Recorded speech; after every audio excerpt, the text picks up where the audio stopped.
आप देख रहे हैं अल्फा डिफेंस हिंदी में आपका स्वागत है। आज के इस वीडियो में हम लोग बात करेंगे LCA Mark II के बारे में।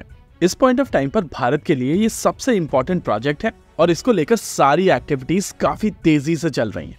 इसी कड़ी में एक अपडेट निकल कर आया है कि इसके लिए रेडार बनाना शुरू कर दिया गया है और इस एक्सरसाइज के दौरान इनिशियली 3 रेडार्स बनाए जाएंगे जिनका नंबर बाद में बढ़कर 7 हो जाएगा।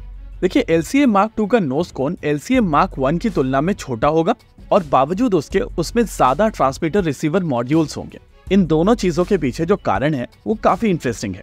Mark I की तुलना में Mark II में सामने की ओर कई सारे नए LRUs डाले जा रहे हैं और उसके पीछे कारण है कि Mark II में इनफ्लाइट रिफ्यूलिंग प्रोब फिक्स नहीं होगा। ये एक रिट्रैक्टेबल टाइप का इनफ्लाइट रिफ्यूलिंग प्रोब होगा, यानी कि जब इस इनफ्लाइट रिफ्यूलिंग प्रोब की आवश्यकता नहीं होगी तो इसको रिट्रैक्ट करके बॉडी के अंदर रखा जा सकता है और जब जरूरत होगी तब इसको बाहर निकालकर रिफ्यूलिंग की जा सकती है।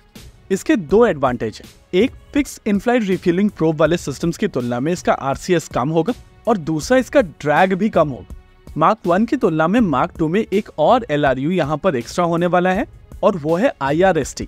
Mark II में FSO यानी कि फ्रंट सेक्शन ऑप्ट्रॉनिक्स बोल के infrared search and track devices का प्रयोग किया जाएगा।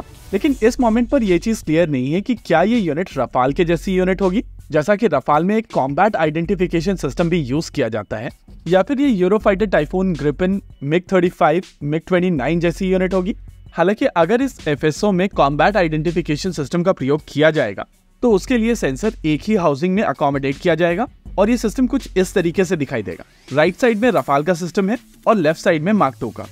इन दोनों ही कारणों के चलते तेजस Mark I की तुलना में तेजस Mark II में रेडार को थोड़ा आगे पुश किया जाएगा और ये रेडार आगे होने के बावजूद ज्यादा ट्रांसमीटर रिसीवर मॉड्यूल्स के साथ में आएगा। छोटे फॉर्म फैक्टर के साथ में ज्यादा TR मॉड्यूल्स की पैकिंग तभी पॉसिबल है जब यहाँ पर गैलियम नाइट्राइड का प्रयोग किया जाएगा। और इंटरेस्टिंग चीज ये है कि यहाँ पर ज्यादा TR मॉड्यूल्स होने के बावजूद रेडार पावर सप्लाई वही रखी गई है जो तेजस Mark I में यूज की जा रही है। हाँ, उसको थोड़ा सा LCA Mark II के लिए मॉडिफाई किया जाएगा, लेकिन उसकी पावर रेटिंग वही है। इंटरेस्टिंग चीज ये है कि इसी पावर रेटिंग के साथ में इसकी रेंज ज्यादा होगी। ये ज्यादा वाइडर फ्रीक्वेंसीज पर ऑपरेट कर सकेगा, यानी कि कन्वेंशनल जैमर्स इसको आसानी से जैम नहीं कर पाएंगे। इनफैक्ट मुझे यहाँ पर डिप्लोमेटिक होने की आवश्यकता भी नहीं है, कन्वेंशनल जैमर्स इसको जैम ही नहीं कर पाएंगे। ये स्टेल्दी टारगेट्स को भी देख पाएगा और इसकी कूलिंग रिक्वायरमेंट कंपैरेटिवली कम होगी।